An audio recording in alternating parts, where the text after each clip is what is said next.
Good day, Orteans. Your lecturer for today is Professor Matthew Solomon, top 2 in the June 2017 Criminologists Licensure examination.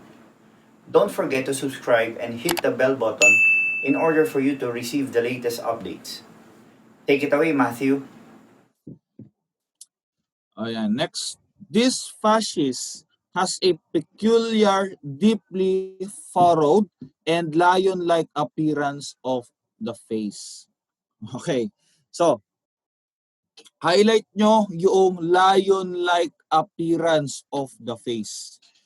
Yan. So makikita nyo, deeply furrowed siya. So ibig sabihin, may mga ridges, kumbaga, yung muka ng tao. Okay? May mga ridges, may mga furrows. Okay? So anong tawag natin sa fascist na yun?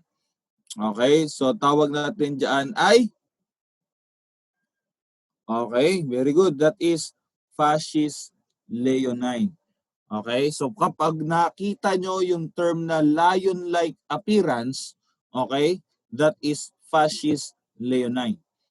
Okay? So kapag tinatanong naman, okay, ano daw yung face ng isang taong malapit ng mamatay?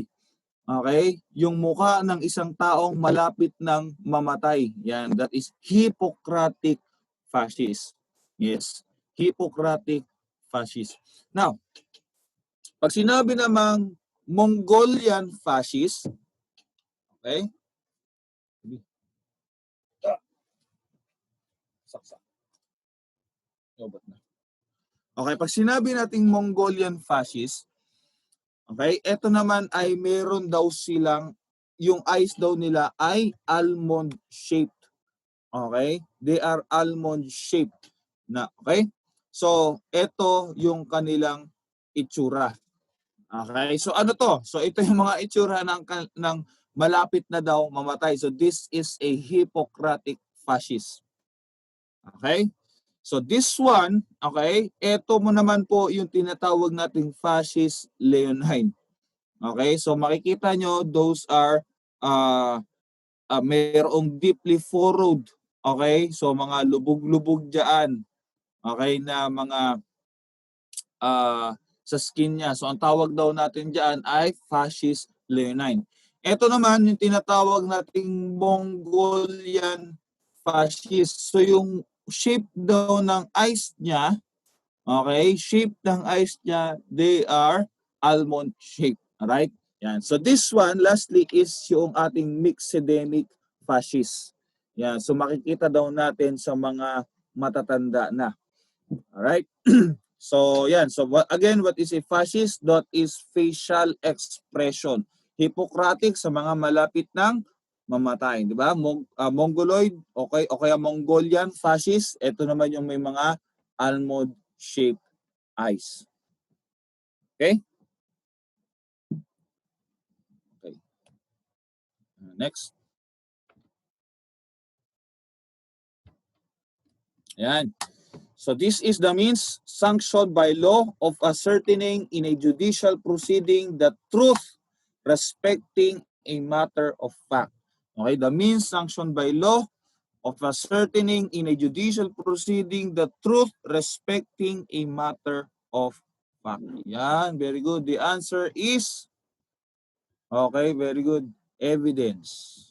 Yan, the answer is evidence. So basically, so dito nyo makikita yung elements ng evidence. So paano ba siya maging evidence? Una, it must be sanctioned by law. Because if it is not sanctioned by law, hindi siya inaalaw ng batas, incompetent evidence. Diba? Yan. So also, it must be a means of ascertainment. May pinapatunayan. So kung wala siyang pinapatunayan doon sa kaso, irrelevant siya. O, diba? Yan. And it must be relating to a question of fact, relating to a matter of fact. Kasi kapag ang pinagtatalunan batas, evidence is not needed. Di ba? So, yan. Evidence is the means sanctioned by law of ascertaining in a judicial proceeding the truth respecting a matter of fact. Okay? Okay, so it is the process of determination of individuality of a person or thing. Okay, so paano natin masasabi, okay, ito daw yung proseso na para masabi na ikaw yun, okay, para masabi yung individuality, okay, ng isang person or thing. Yan, so that is of course identification. Okay, so yan, identification. Again, uh, who is the father of personal identification? Yeah. Who is the father of personal identification? Di ba nabanggit natin yan? Doon pa lang sa fingerprint. Yan, very good. That is Alphonse Bertillon. Very good, naalala pa. Okay, next. Yan. Okay, so this is a type of asphyxial death, okay, associated with the failure of the arterial blood to become normally saturated with oxygen. Yan. So, alam na natin yung asphyxia, di ba? When we say asphyxia, there is difficulty in breathing. So, this is an asphyxial death na kung saan yung arterial blood, okay, ay hindi siya nasa-saturate ng oxygen. Nawawalan ng oxygen. Okay? So, so anong tawag natin kapag nawalan ng oxygen? Okay? Kapag nawawalan ng oxygen, ang tawag natin diyan ay, okay, so anong klaseng death? Anemic, anoxic death, stagnant anoxic death, or histotoxic anoxic death. Okay, so ano yan? Okay, so the answer here is anoxic death. Okay, the answer is anoxic death. Okay, tip lang mga kaibigan. Kapag nakita nyo yung tawag doon, syllable, yung may syllable or prefix siya na a sa unahan. Okay? Ibig sabihin yan, wala. Okay? Nawawalan. Okay? So, halimbawa, pag sinabi natin aspermia, di ba? Walang sperm. Halimbawa, pag sinabi kong achromatic aberration, so dati siyang may chromatic aberration, ngayon wala na. O, di ba? So, pag sinabing apochromatic aberration, ganoon din, di ba? So, pag sinabi nating pag sinabing aspermia, di ba? So, ayan. So, pag sinabing anoxic, okay, nawalan siya ng oxygen. Yan. So, that is anoxic death. Okay? So, kapag sinabi namang anemic anoxic death, okay? Anemic anoxic death. So bakit siya nawalan ng oxygen? Bakit siya nagkaroon ng anoxic death? Because meron siyang anemia. Okay? So, ang nangyayari is that yung nagkakaroon ng decreased capacity yung yung blood, okay, to carry oxygen. Okay? Kasi ano ba yung responsible sa blood na mag-carry ng oxygen? That is hemoglobin, di ba? So dahil nga nagkakaroon ng kakulangan ng hemoglobin, there is anemia. So kapag ang tinatanong, nagkaroon daw ng anoxic death because of the reduced capacity of the blood, okay, na mag-carry ng oxygen, yan, ang tawag natin dyan ay anemic anoxic death. Okay? So, hindi na siya makapag-carry ng oxygen, anemic anoxic death.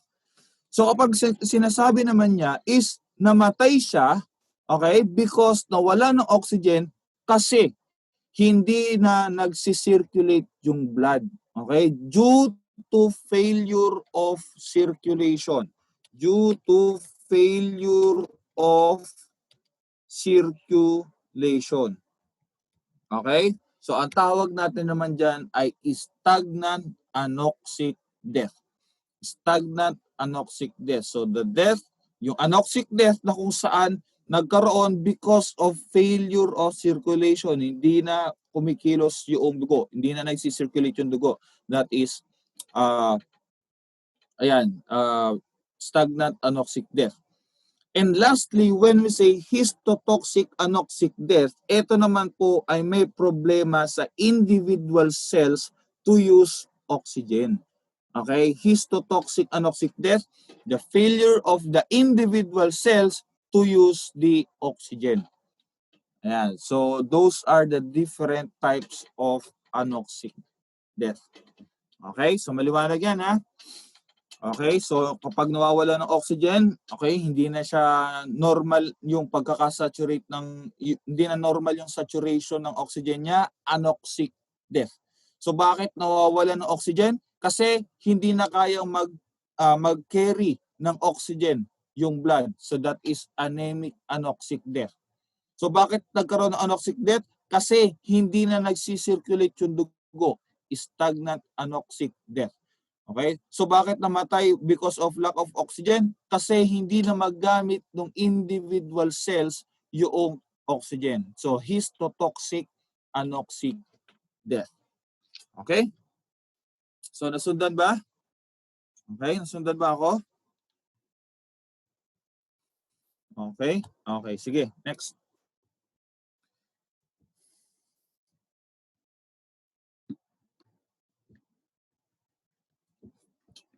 Excuse me. Okay. So the following are the methods of approximating the height of an individual. So approximation lang po ito, no? So ginagamit natin ito, for example, if nakakuha tayo ng skeletons na kulang-kulang, di ba? So halimbawa, hindi natin malaman yung height niya, gagawin natin, i-approximate lamang natin yung kanyang height. Okay? Okay. So pag sinabi nating approximation, so hindi po yan eksakto. Okay? So alin dito ang hindi methods of approximation ng height? Okay? Hindi method of approximation ng height. So the answer here is delta. Okay? So itong tatlong ito, these are methods para ma-approximate natin yung height ng isang tao. Okay? Yung una is that yung distance between your middle finger, okay, i-extend mo siya laterally. Okay? So i-extend mo siya laterally. So the distance between here papunta dito, that is approximately your height. Okay? That is approximately your height. So yun yung unang method natin. Pangalawa. Okay? So yung pangalawa naman is 2 times the length of one arm, okay, yung length nito, okay, plus 12 inches from the clavicle, okay, and 1.5 inches of the sternum, okay, so that is your approximate height. So this is the clavicle, this is the sternum, okay, plus 2 times the length of this arm, that is the approximation of your height. Okay, and lastly, sabi niya, 8 times the size of the head, okay, is equal to the height of the person. So yun yung mga methods of approximation ng height ng isang tao. Okay? If you want to learn more from him, take our Road to 1 Million challenge. If this channel hits 1 million subscribers, we will release the rest of his lectures. Or you can watch the rest of his lectures now by enrolling in Ortea Criminology Review. Just message us on our Facebook account for more details. See you soon, Orteans!